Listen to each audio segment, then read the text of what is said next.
Je pense que je le dis assez souvent, je suis un immense fan de Steins Gate. Si vous regardez cette vidéo, je pars du principe que vous l'avez déjà visionné. Moi, depuis que j'ai vu cet animé, j'en suis littéralement tombé amoureux. Dans ma chambre, j'ai même un petit hôtel voué à l'œuvre. Et ouais, j'ai même le téléphone d'Okabe. Bon, vous l'aurez compris, quand on parle de Steins Gate, je deviens un acheteur compulsif. Steins Gate m'a comblé et c'est mon animé favori depuis maintenant bientôt 2 ans. Un scénario qui excelle dans son exécution, basé sur le voyage dans le temps et sans incohérence. Des personnages attachants, mémorables et dont l'évolution porte une symbolique forte. Celle de la possibilité d'évasion des jeunes otaku japonais qui sont enfermés dans leurs rêves et leurs illusions. Et puis surtout, Kurisu. Le tout est servi par une ambiance sonore et graphique unique et une histoire d'amour touchante. Non vraiment, j'adore cet animé et je pourrais me le revoir n'importe quand et toujours autant me régaler. Et pour terminer en beauté, puisqu'on en a pas parlé, Steins Gate c'est aussi une série de visual novels tous les plus excellents les uns que les autres. Bref, Steins Gate c'est la vie. Et le film, t'en parles pas? Un film? Oui, la regarde, Steins Gate Fukaryoi. Regarde, il n'y a rien qui s'appelle comme ça pourtant. Ouais mais ça va, t'as juste fait inspecter l'élément, me prends pas pour un con, regarde, suffit juste d'actualiser la...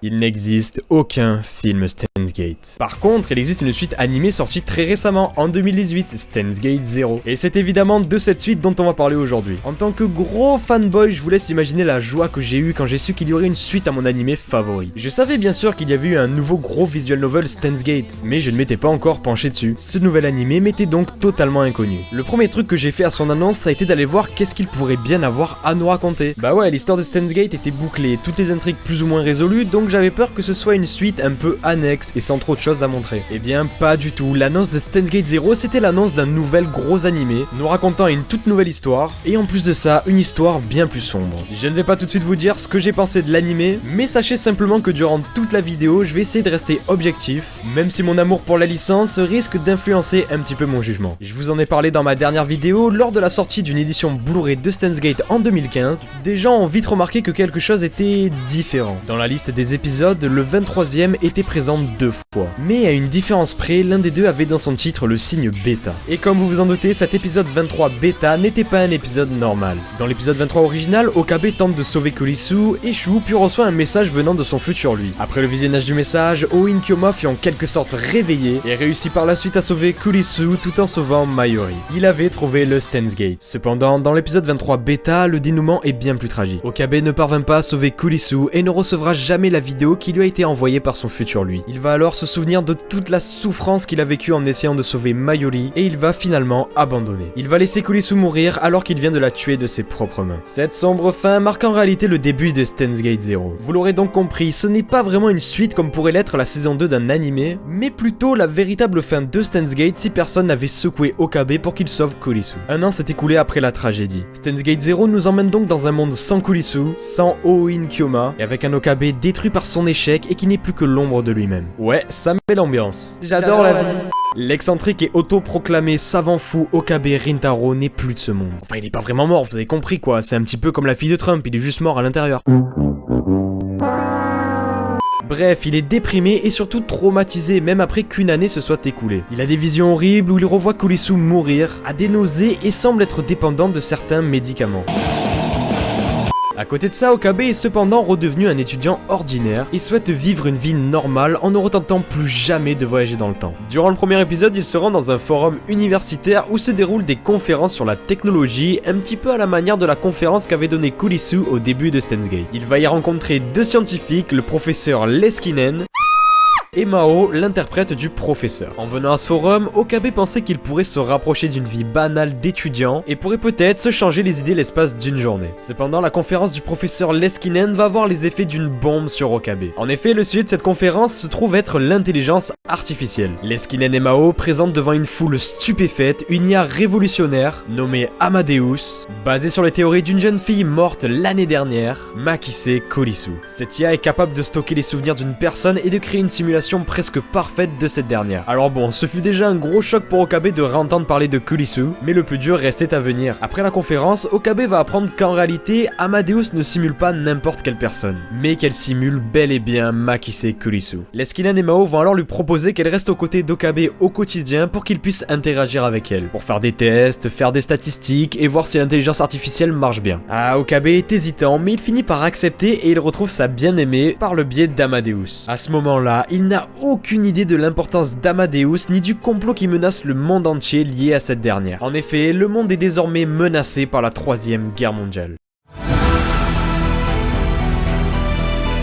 On s'attaque pour moi à la chose la plus importante avec un animé comme Steins Gate, le scénario. Et je dois dire que j'ai été très agréablement surpris par ce dernier. J'avais assez peur que Steins Gate 0 n'ait pas vraiment d'intérêt et que l'animé se calque trop sur son prédécesseur sans prendre trop de risques. Okabe est coincé dans une ligne d'univers où il a fait le choix de sauver uniquement Mayuri, donc bon, niveau risque on est déjà pas mal. On supprime d'entrée de jeu Kurisu, le second personnage principal autour duquel Steins Gate était en grande partie basé. De plus, on a vraiment un sentiment de démarcation niveau thème abordé et ambiance générale de l'animé. Donc pas d'inquiétude sur ce point, Steins Gate 0 a su vraiment être original et l'animé est totalement différent de son prédécesseur. La mort d'une seule personne a suffi à complètement changer la tournure de l'animé et son atmosphère. Steins Gate commençait comme un slice of life assez frais et joyeux, tandis que là, Okabe est un homme brisé qui ne va plus au laboratoire alors que c'était son repère. Mayuri est rongé par la tristesse de le voir dans cet état, et il n'est même plus question de parler de voyage dans le temps et encore moins de l'envisager.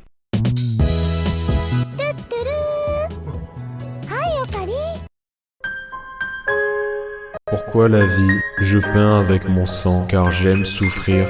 Durant tout l'animé, on sent que sans Kurisu, l'univers de Steins Gate n'est plus du tout le même et ça donne un réel intérêt à cet animé. Ça lui donne une grosse identité, ce qui est une très bonne chose. L'animé est plus sombre et sa nouvelle ambiance lui réussit très bien. L'échec du sauvetage de Kurisu a eu de nombreuses conséquences autres que le traumatisme de ce pauvre Okabe. Les enjeux de l'animé tournent maintenant autour de deux choses principalement: Amadeus et la Troisième Guerre mondiale. La guerre sera une sorte d'ennemi invisible qui causera inévitablement la mort des personnages de cette ligne d'univers et d'énormément de gens sur la planète. Suzuha va d'ailleurs passer beaucoup de temps à essayer de convaincre Okabe de retourner dans le passé pour atteindre Steins Gate, et c'est dans ces moments-là qu'on se rend compte qu'il a réalisé à quel point le voyage dans le temps pouvait être destructeur. Il refuse catégoriquement de voyager dans le temps. Il ne veut plus jamais retenter l'expérience. Et comme il le dit si bien, voyager dans le temps c'est provoquer Dieu, et si l'on provoque Dieu, on le paye très cher. Il faudra attendre la fin de l'animé pour qu'Okabe se décide à voyager dans le temps et à enfin agir. Et ce, malgré que la Troisième Guerre mondiale approche à chaque instant. Pour ce qui est de l'autre enjeu majeur, c'est-à-dire Amadeus, on a aussi du lourd. Le thème de l'intelligence artificielle est vaste et intéressant, et le caler dans la licence Steins Gate, c'était une brillante initiative. Les mystères qui entourent Amadeus, son lien avec la Troisième Guerre mondiale et sa relation avec Okabe donnent envie de découvrir chaque nouvel épisode pour en savoir plus. À la fin du premier épisode de l'animé, j'avais des frissons à l'annonce d'Amadeus et j'avais qu'une hâte, c'était de voir l'épisode suivant. Les enjeux de l'animé sont donc un gros point positif qu'on peut lui attribuer. Bon, pour l'instant l'animé semble sans faille et sans réel défaut. Il innove avec la présence d'Amadeus, la mise en place d'une atmosphère et d'un Okabe complètement différent de ce que l'on connaît, et la question de comment empêcher la Troisième Guerre mondiale et donc de sauver Kurisu est au cœur de nos interrogations. Malheureusement, plus on avance dans l'animé, plus la qualité et notre intérêt envers ce dernier va diminuer. Le milieu de l'animé est en effet rempli de beaucoup de défauts. L'animé va subir ce que beaucoup reprochaient déjà à Steins Gate, c'est-à-dire un problème de rythme. Dans Steins Gate, pour rappel, l'animé commence doucement avec une dizaine d'épisodes sans vraiment d'action où l'on met en place toutes les bases de l'univers. Personnellement, je n'ai jamais approuvé cette critique qui reprochait un problème de rythme au début de l'animé. Steins Gate a pris son temps dans ses premiers épisodes, mais ces derniers n'en restaient pas moins très bons. Ils étaient souvent à but comique et nous permettaient de connaître la vie des personnages. Sans ça, la suite de l'animé aurait eu beaucoup moins de valeur puisqu'on aurait été moins impliqué dans le groupe du labo et dans leur vie. Le cas de Steins Gate est similaire à celui de Clannad, une première partie joyeuse avec un rythme lent pour permettre à la seconde partie de tout démonter. Le problème justement avec Steins Gate 0, c'est qu'on commence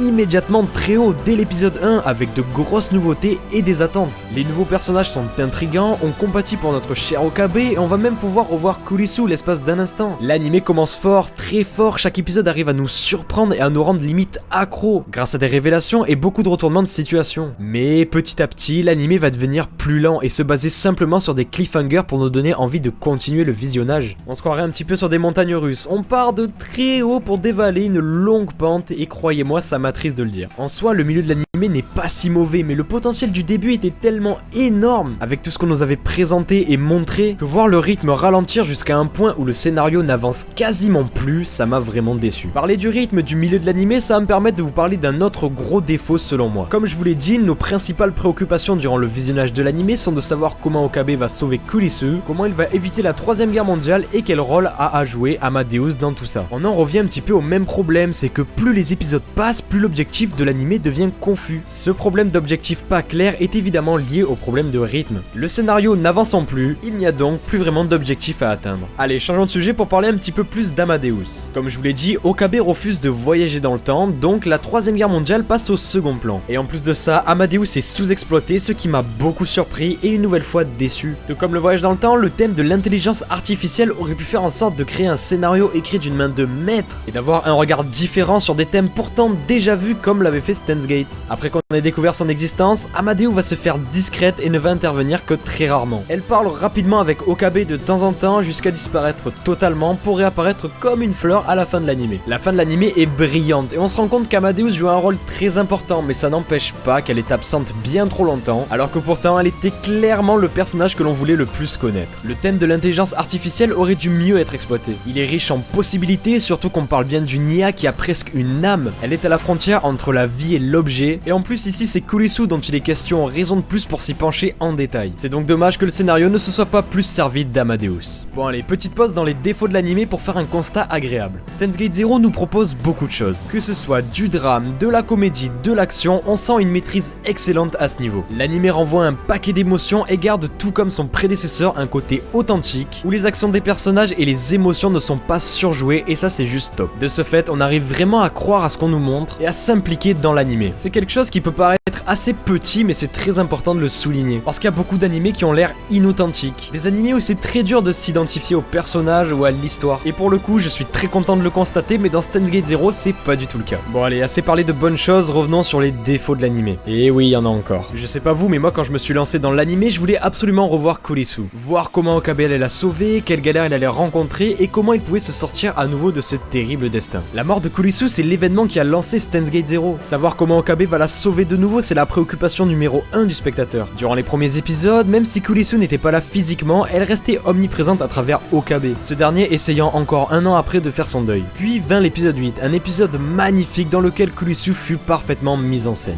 Mais après cet épisode, c'est presque comme si on oubliait Kurisu. Ouais, c'est carrément brutal comme tournure, sachant que pendant les 7 premiers épisodes, Okabe ne pouvait s'empêcher de penser à elle. Bon ok, Kurisu ne disparaît pas totalement, en effet son sosie useless Kagari, dont on reparlera plus tard, est là pour nous la rappeler au même titre qu'Amadeus qui a l'apparence de Kurisu. Mais voilà, on est forcé de constater qu'elle passe de préoccupation numéro 1 à une sorte d'arrière-pensée, un objectif un petit peu secondaire, dont on s'occupera plus vers la fin de l'anime en même temps que la troisième guerre mondiale. Ce qui justement est totalement con, puisque comme je vous l'ai dit, durant le milieu de l'anime, il se passe quasiment rien. Je sais qu'on enchaîne les défauts, mais croyez-moi, si je pouvais dire que du bien de l'anime, je le ferais. Mais une fois encore, gros étonnement de ma part et surtout grosse déception. Les enjeux qui ont créé le plus d'attentes sont petit à petit zappés et Kurisu n'échappe pas à cette règle. Au lieu de se centrer sur Kurisu et Amadeus, l'anime part un petit peu dans toutes les directions et se laisse même aller à du fanservice au lieu de se bouger et de faire avancer son histoire. C'est quand même dingue de faire du surplace après un si bon départ et avec un si grand potentiel. Si je devais résumer les défauts de Steins Gate Zero au niveau scénaristique, je dirais simplement que l'œuvre s'handicape elle-même en n'exploitant pas ses atouts.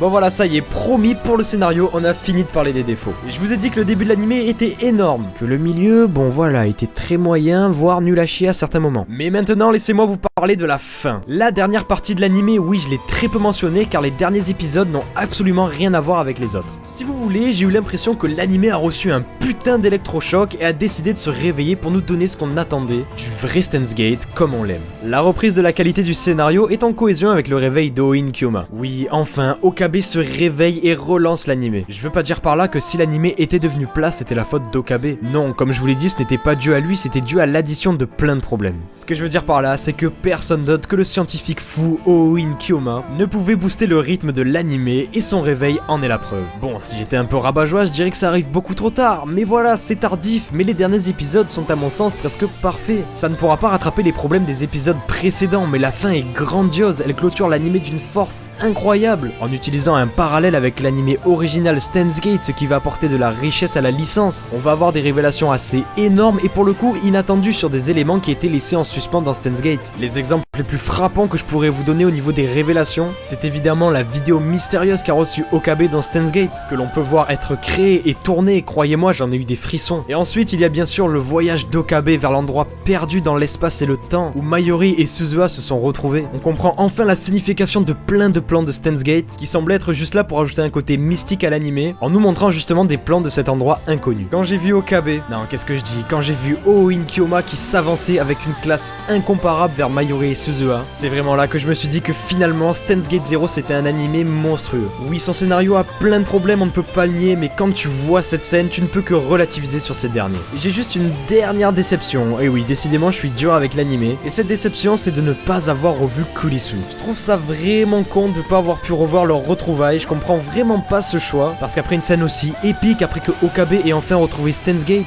on n'attendait qu'une chose, c'est qu'il retrouve Kurisu. Je demande pas la lune, un plan de 5 secondes où il la prend dans ses bras aurait suffi. Ça m'a fait un petit peu bizarre de pas la revoir, et ça m'a fait comme un sentiment de vide, comme si au final il manquait une chose importante à cette fin. Bon, malgré ça, la fin de Steins Gate Zero est évidemment un énorme atout, et elle est vraiment très proche du stade de la perfection, c'est juste un petit peu dommage pour Kurisu.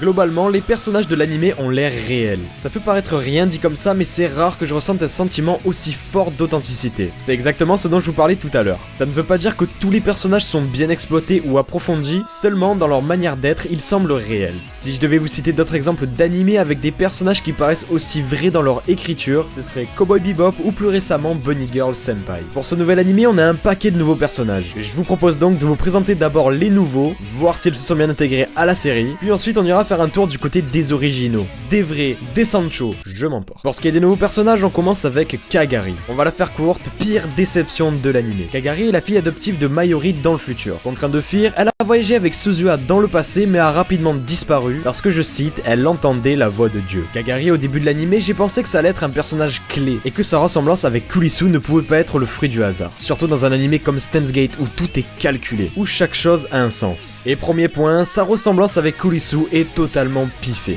Les deux personnages n'ont aucun rapport l'un avec l'autre, et si elles se ressemblent, c'est juste pour le plaisir des fans de Steins Gate. Et aussi pour évidemment nous rappeler Kurisu qui, comme je vous l'ai dit, est de plus en plus absente lorsqu'on continue l'animé. Deuxièmement, mais quel gâchis de personnage. Au début, ça partait plutôt pas mal de son côté. Elle avait une histoire touchante avec Mayuri, et il y avait plein de mystères qui tournaient autour d'elle. Kagari avait un très gros potentiel, mais voilà, au final, elle est inexistante. Et c'est pas la peine de souligner qu'il n'y a aucun attachement à ce personnage. On ne le voit pas assez, il n'a pas d'intérêt, il n'est pas assez approfondi, et surtout Kagari créait un mystère totalement inutile autour de sa ressemblance avec Kurisu. Changeons de personnage, c'est l'heure de s'attaquer à Mao. Mao est pour moi un personnage trop sous-coté. C'était l'associé de Kurisu dans son institut de neurosciences. Elle a toujours été proche de Kurisu, mais n'a jamais atteint son niveau, ce qui lui laissait un sentiment de frustration, voire de jalousie. J'ai vu que pas mal de gens ne l'appréciaient pas trop, et pourtant je trouve qu'elle remplit parfaitement son rôle de personnage central. Il ne faut pas chercher en Mao une nouvelle Kurisu, ce serait se tromper dans le rôle qu'elle a à jouer. Son histoire est touchante et aborde un thème très intéressant, celui de l'échec mêlé à la réussite de ceux qui nous sont proches, ce qui rend l'échec encore plus dur. Ce thème avait déjà été abordé dans le très bon Sakurasu que je vous recommande d'ailleurs. Bref, même si le personnage n'est pas non plus le plus mémorable de la série, Mao reste un très bon atout de Steins Gate Zero.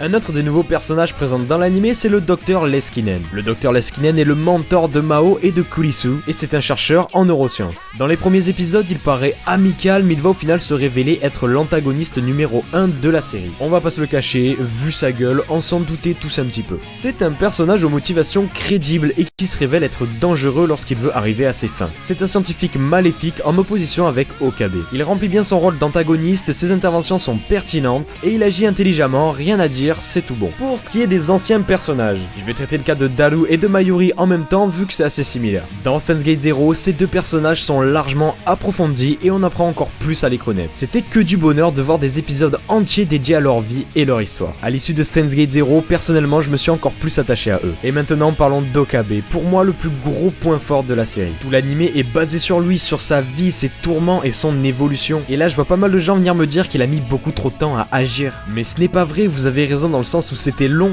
mais c'était parfaitement réaliste. Il a un certain vécu, un vécu qui est incroyable. Il a fait des centaines, voire des milliers de voyages dans le temps, qui ont fini par le briser. Et ça aurait été au contraire super étrange qu'en 4-5 épisodes, il accepte de nouveau de voyager dans le temps. Si le scénario n'avance plus dans le milieu de l'animé, ce n'est pas parce que Okabe n'agit pas. Okabe est très bien écrit. Le souci vient du fait qu'on ne traite pas les objectifs principaux de l'animé. Je vais pas plus m'attarder dessus. Okabe c'est que du lourd. Le réveil d'Oin Kyoma m'a donné des frissons. Et le voir sous un autre angle plus sombre et torturé, ça nous a permis de mieux le connaître.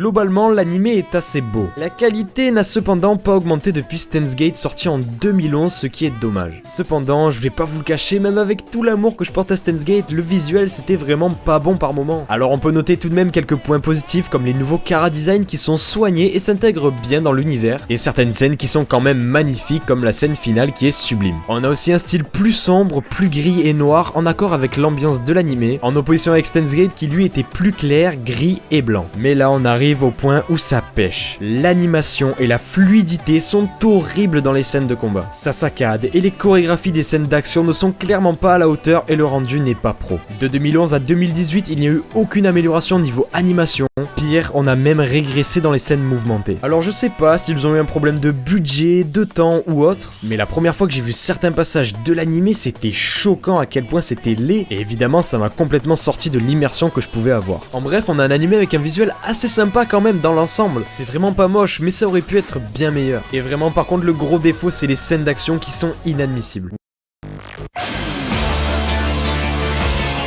Oui, je dis oui. Niveau musique, que ce soit l'opening, les deux endings ou les OST, il y a que du bon. L'opening rivalise largement avec Hacking to the Gate, le célèbre opening de Steins Gate. Les deux endings sont pour moi encore meilleurs, avec une mention spéciale pour l'ending numéro 1 qui est aussi incroyable visuellement que musicalement. Les OST sont toutes repris des jeux et encore une fois la qualité surpasse largement la moyenne que l'on trouve dans les animés d'habitude. Maintenant parlons des doublages. C'est juste énorme et honnêtement c'est pas une surprise. Quand on connaît le travail qu'avaient réalisé les seiyuu lors de Steins Gate, c'était sûr que ça allait être que du bon. Pour le coup, niveau audio, Steins Gate 0, il y a aucun défaut. Rien à dire de négatif, que ce soit les doublages, les musiques, juste chapeau.